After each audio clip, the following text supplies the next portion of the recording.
going to be a shot. It looked like it was a scoop play. So Jason Kidd now, has he got more than 7? He's still at 7 assists with 5 boards. He had 7 at halftime. He just got one. Are you taking him away? Now the official board has him with 7. It must be talk radio around here. 10-second delay. 62-55. White on top of the blue. It almost went in off the fingertips of Dwight Howard, lost by Amari Stoudemire. And Dwight Howard's looking at Jason Kidd like, man, that was a great idea. But, you know, Dwight Howard is not used to getting those kind of passes. Exactly. And, you know, so that's an adjustment for him.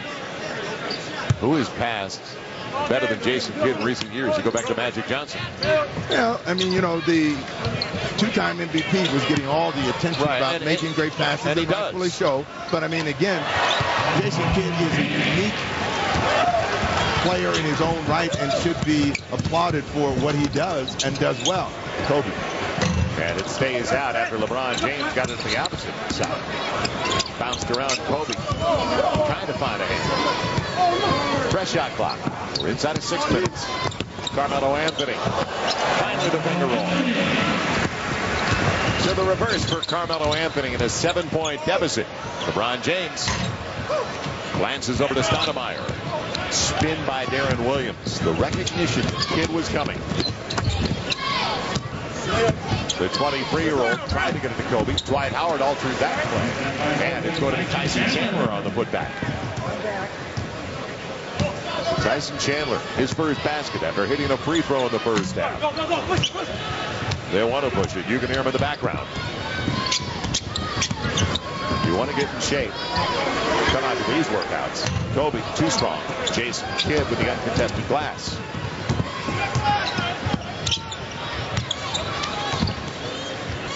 We discussed the zone in the first half. Bosh trying to show his range. It wasn't close. So both teams a little bit cold in this last 90 seconds to 2 minutes. Well, they're a little bit tired as well, and so they're getting stretched out. And again, if you pass the ball, move yourself, you're going to get an easy chance to score. Mike Miller not moving his feet, fouls Kobe. That's before the shot. When we did discuss the zone, you have Jim Boeheim on one side, Mike Krzyzewski on the other side, observing. 2 college coaches their entire careers. They have a little knowledge when it comes to zones. Well, all kinds of zones. They know how to play against the zone offensively and defensively, and it will help this team in their preparation. 5-point lead as we come back to Las Vegas. Our McDonald's enduring moment captures the time members of USA Basketball spend off the court, visiting with members of the military around the world. Well, on their way to last summer's World Championship of Basketball, the men's senior national team visited troops based in South Korea, putting on a clinic, spending time, signing autographs as a way to say thank you to the men and women serving our country around the world. And as we look at that enduring moment, courtside now at the Thomas & Mack Center, some members of the U.S. Air Force that have just returned from Iraq. And the crowd on its feet with good reason. A standing ovation. The 7 members have just returned. Well, I think it's outstanding that everybody lets them know how much they've appreciated their efforts. And we're happy to see them all back here. Safely. So Mike D'Antoni running one side, Nate McMillan on the opposite side. And there's the guys that have had a lot of experience in the college ranks. Jim Boeheim, 1976, running the program at Syracuse. 3 NCAA titles for Mike Krzyzewski. So when it comes to breaking down a zone, they should be ahead of the game.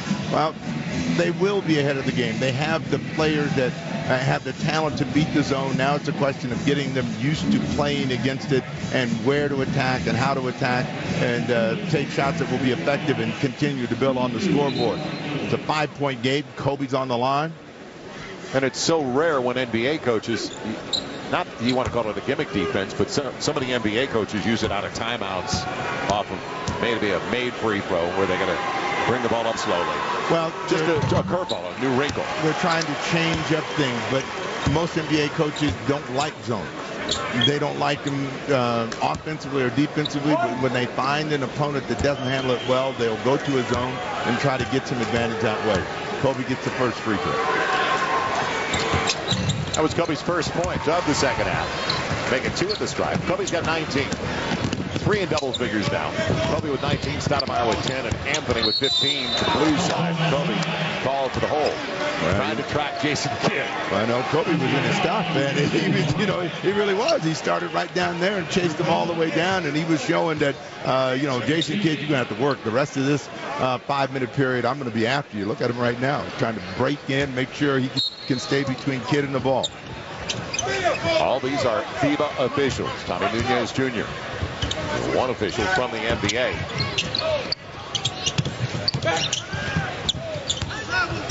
Mike Miller on a roll. Mike Miller going under to scoop it home.